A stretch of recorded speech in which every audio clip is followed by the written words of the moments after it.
If I told you there was something we give children every day that's been linked to shorter attention spans, delayed speech, poorer sleep, and increased anxiety, most parents would assume I'm talking about junk food or drugs. But I'm not. I'm talking about screens. The average child today spends more hours on a screen than they do talking to their parents, playing outside, or reading. And the part that worries doctors the most isn't what kids are watching, it's what they're not doing while they're watching. Every hour a child spends on a screen is an hour their brain isn't practicing focus, imagination, emotional regulation, or real human interaction. And during childhood, those missed hours matter more than we think. Children's brains are built through experience. When screens replace those experiences too early or too often, development doesn't stop, but it changes. And once those developmental windows close, we don't always get them back. Let me start by saying this clearly. Screens are not evil. Technology can be educational, entertaining, and even helpful. The problem isn't screens themselves, it's how much, how early, and how often kids are using them. A child's brain is not a smaller version of an adult brain. It's under construction. From birth through adolescence, the brain is wiring itself based on real-world experiences, movement, conversation, problem-solving, boredom, imagination, and human connection. When screens replace those experiences, development can be affected in ways we're only beginning to fully understand. One of the biggest concerns is attention and focus. Fast-paced videos, games, and apps train the brain to expect constant stimulation. Bright colors, quick cuts, instant rewards, these activate dopamine pathways. Over time, the brain adapts. Real-world activities like reading, listening in class, or solving a problem start to feel slow and boring by comparison. This is why we're seeing more children struggle with attention, impulse control, and emotional regulation. Their brains are being conditioned for speed, not depth. Another major issue is language and communication development, especially in younger children. Kids don't learn language from hearing words alone, they learn from interaction. Eye contact, facial expressions.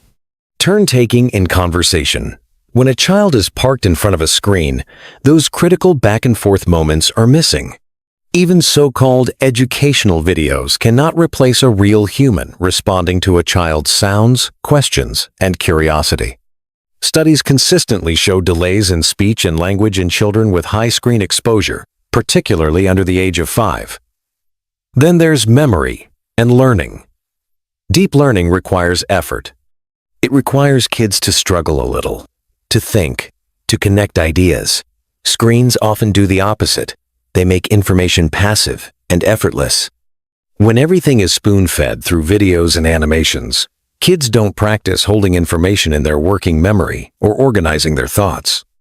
Over time, this can affect reading comprehension, problem-solving skills, and academic performance. Let's talk about sleep, because sleep is not optional for brain development. Screens, especially before bedtime, interfere with sleep in two major ways. First, the blue light suppresses melatonin, the hormone that helps kids fall asleep.